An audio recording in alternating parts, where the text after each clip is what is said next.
Disc-O-Inferno. Yes, ready to dance, but will it be an early cha-cha or ta-ta?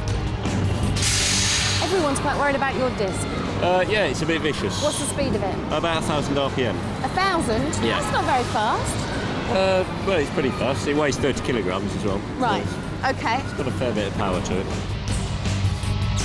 The flywheel is mounted on an invertible robot with flashing disco lights, 30-mile-an-hour top speeds, one of the quickest ever. Could go all the way, this one.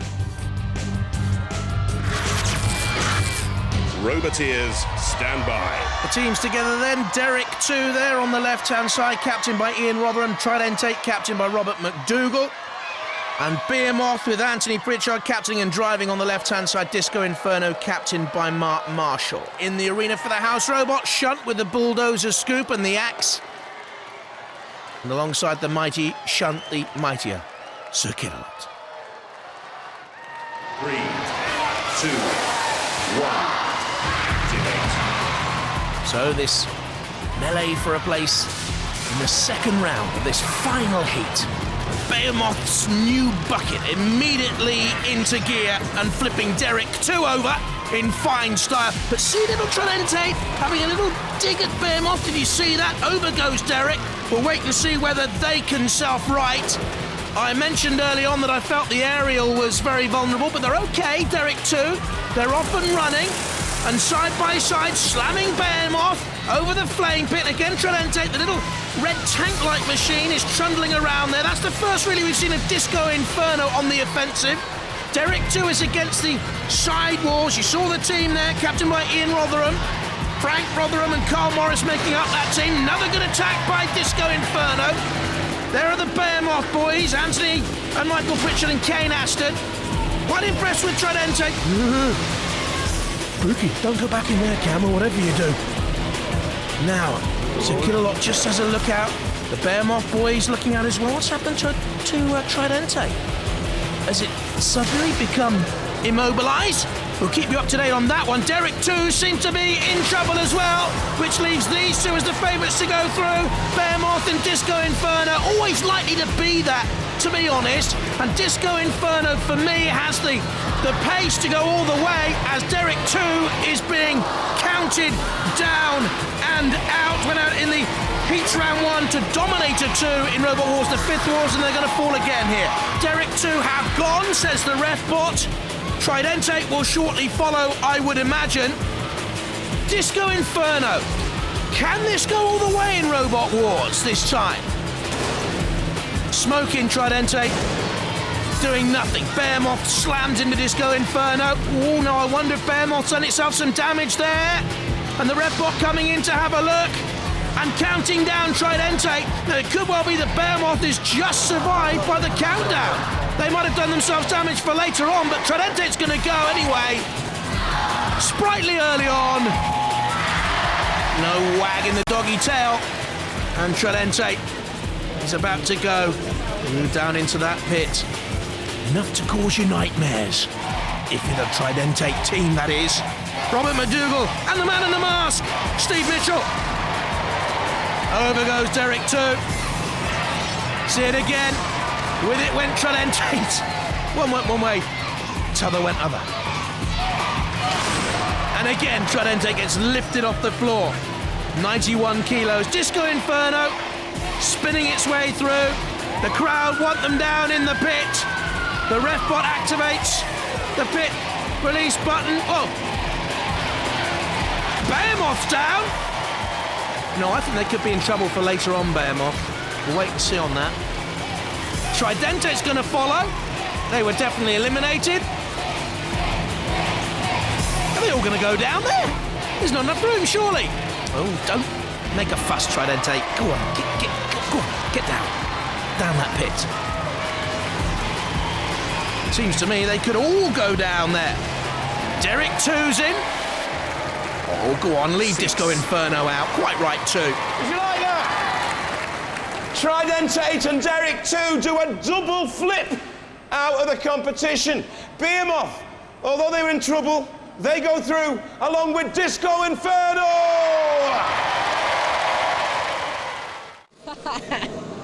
Okay, they're happy to be up against you because you're in bits on the floor. What's going on? We've been giving it a bit of a service, basically. Just a service? Yeah. You sure it's just a service, or is there anything wrong with it? No, there's been no repairs or anything. It's just general maintenance, really. Okay, and how's it looking? It's looking all right, I think. You're up against the carrot. Yeah, we've been eyeing them up all day, though. Have you? Yeah. Feel confident? No. The mouth is working, but no sounds are coming out. Let's hope the robot works.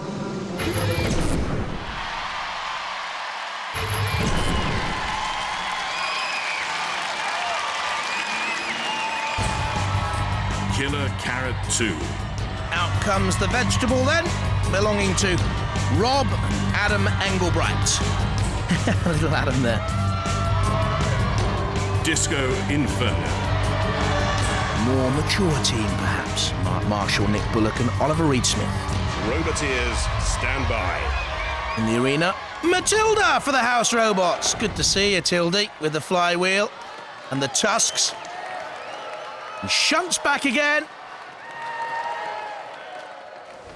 3, 2, 1. Now, the killer has been a bit of a trooper. I love my carrot super. Shreddy carrot. Wilby forgets on the end of that spinning blade, and part of the killer carrot comes off. That 30 kilo, 1,000 RPM spinning blade of Disc-O-Inferno already wreaking havoc out there and bumping and bashing into Killer Carrot 2. And Disc-O-Inferno, I said right at the start of the program, could go all the way in Robot Wars the Sick Wars. I think it has what it takes. And Killer Carrot 2, little Adam was looking on, opens its yawning jaws to try and trap Disc-O-Inferno and drag, but it's not going to work, I don't think. Killer Carrot 2 is actually the heavier of these two. I think those wheels are exposed, you know. It's got a high ground clearance at the front. Well, one of the wheels even more exposed now. Disc-O-Inferno very much on top. That's what it doesn't want to do, though. It drives on. The flipper lifter can raise 160 kilos. That front lifter of Killer Carrot 2. Disc-O-Inferno, 98 kilos. No trouble then to hoist. I think that's their main worry. If Disc-O-Inferno get too near the arena sidewalls, Killer Carrot 2 could yet flip them out. Can they try a flip? Disc-O-Inferno backing away. Well driven there. Nicky Bullock is at the controls. You saw him in the pitch. The Disc-O-Inferno, boy, they're in the middle. Do you see him there? Mark Marshall, the captain, is at the weapons. Tentative at this moment. Rob Engelbright, what's he doing here with Killer Carrot 2? Is it fully manoeuvrable, or is one of those tyres been punctured, I wonder? What's Disc-O-Inferno doing here? Spinning in the disco lights? What are they doing? Showing off, I would think. Or maybe they're just heating up that blade for extra purchase on the surface of Killer Carrot 2 with the fluorescent orange paint and the Lexan aluminium armour, which I thought all along was a wee bit thin and flimsy. What's happened to Disc-O-Inferno? What's happened to Disc-O-Inferno? They are on fire! And in comes a ref bot. Could this be a huge surprise? I wonder if Killer Carrot 2 were fully mobile by the time that Disc-O-Inferno caught fire. The clock is ticking down. I've got a suspicion that Killer Carrot 2 may have been immobilised by then, because they're certainly not fully mobile. But it's gone to the judges. They'll have to decide. They're brainier than me, let's face it. They can read and write. Well, no clear winner there, so let the judges judge. While they're making up their mind, let's review that hot robo action. Craig, for aggression and damage caused, the marks have to go to Disc-O-Inferno. But the big question is Killer Carrot 2 stuck in there? Why did Disc-O-Inferno get themselves on the flame pit? They caught fire, and then the ref bot went in and put them out. Are they still mobile at this point? That's the killer for me. The judges have made their decision. They're looking at style, control, damage, and aggression. This wasn't easy. It's a bit controversial. They've gone for Disc-O-Inferno!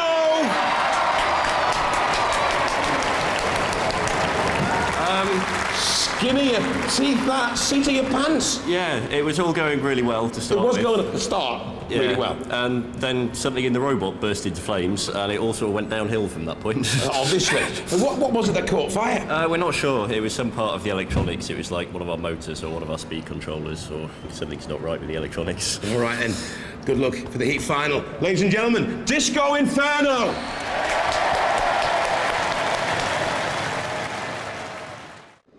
The Disc-O-Inferno team are working. But these guys never stop working on their robot and always say to me the same thing when I ask, what are you doing? Giving it a service. Yes. Bigger Brother team, they've got quite a lot of protection around their robot. Yeah. Have you sussed out where that is? Well, all over it. Where's their vulnerable spot for your disc? I don't think they've got one, to be honest with you. Unless we can strip a whole panel off by shearing all the bolts that hold it on, if we get it from just the right angle, we might be able to do that, but... Am I detecting a little shakiness here? Yeah, we think it might be quite brief, and we'll be over the side. You saw their last battle then? Yeah. Yeah, it was pretty formidable, It wasn't was clinical, yeah. Well, I'll let you carry on with your little service Okay. then, shall I? Thanks very much.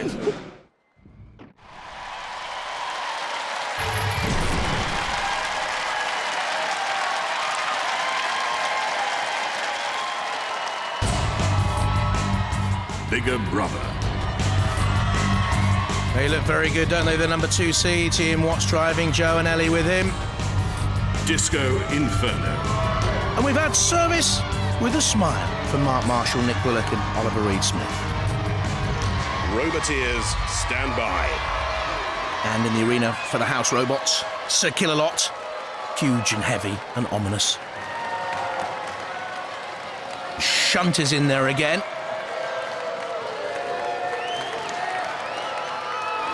Three, 2, 1. Don't forget, they're fighting for the one remaining series semi-final place. The Disc-O-Inferno boys feared it would be over very, very quickly. They need to stay in the centre of the arena, otherwise Bigger Brother will flip them straight out. And Disc-O-Inferno is trying a side-on attack. Now, Disc-O-Inferno is very vulnerable to attack from the rear. They realise that and quickly scuttled away from Bigger Brother. Did you notice that? They're trying basically to stay out of trouble. They get themselves in a right old pickle, Disc-O-Inferno. And they're on the arena sidewall. They got Sir Killalot on one side, they got the Bigger Brother Flipper the other side. Talk about between a rock and a hard place. Oh! Bigger Brother's in there again and lifting Disc-O-Inferno up. Bigger Brother only once has failed to reach a series semi-final. And again, progressive, but Disc-O-Inferno is still in there fighting. Is it a bird? Is it a plane? It's Flipperman! Little Joe Watts at the controls. And Bigger Brother with Joe at the weapons, ready to flip Disc-O-Inferno another time. 5 centimetres of ground clearance, Disc-O-Inferno, an Achilles heel to come into the arena with that sort of ground clearance. They're on the angle grinder. In drives Bigger Brother once again, on top throughout this heat final. What can Disc-O-Inferno do here? Just stay in there, I would think. Is their spinning disc still rotating? I don't think it is, really. Are the disco flashing lights still flashing? I don't think they are. Maybe flickering like their hopes, flickering only to fade. Bigger Brother somehow has released the pit.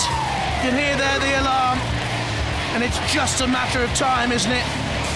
Before the axe of shunt comes down, and it's the slow dance, the last dance of the night. And they chose the exit very quickly. Why not, eh? What a fight! What a fight! Disc-O-Inferno dance out of the competition. Bigger Brother, they go through.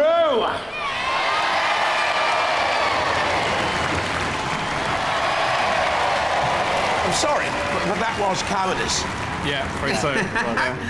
Discretion was a better part of valor. We were stuck between Kill a Lot and Bigger Brother. Our control and weapon had gone, and so we just thought, You just thought we'll go and hide suicide. at the one safe place in the whole arena. You couldn't really get to grips with it, could you? No, our disc broke really early on, and it was so well armoured that it was unlikely we were going to go through anyway. So. Yeah. When you, I mean, the second seeds, they're a tough old robot. Yeah. How did you think you were going to beat them? I mean, what was your plan? I don't know, we were just going to try and ram them as hard as we could with the disc going as fast as possible and just hope that something broke, but it didn't.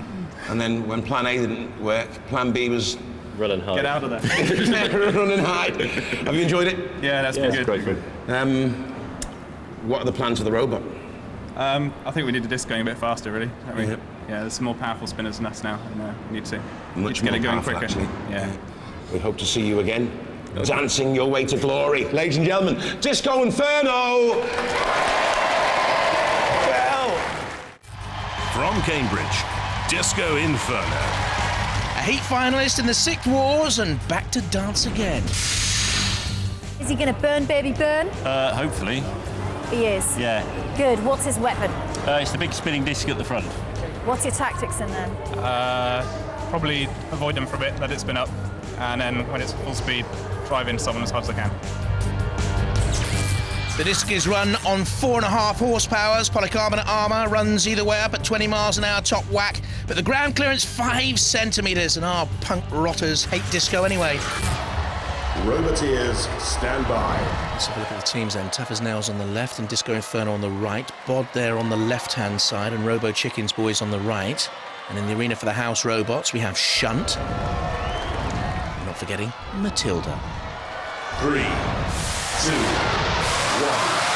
activate. I like the sound of Tough as Nails. Don't like the look of B.O.D's blade, do you? It seems rather spindly. They want to activate the pit, the Dutch team, then grab and dump. Robochicken running away behind the ref bot. And we can see the first grab. Tough as Nails has Disc-O-Inferno towards the pit. Just surviving. No, they've gone. Very, very good tactics by Tough as Nails. And the disco didn't last long, did it?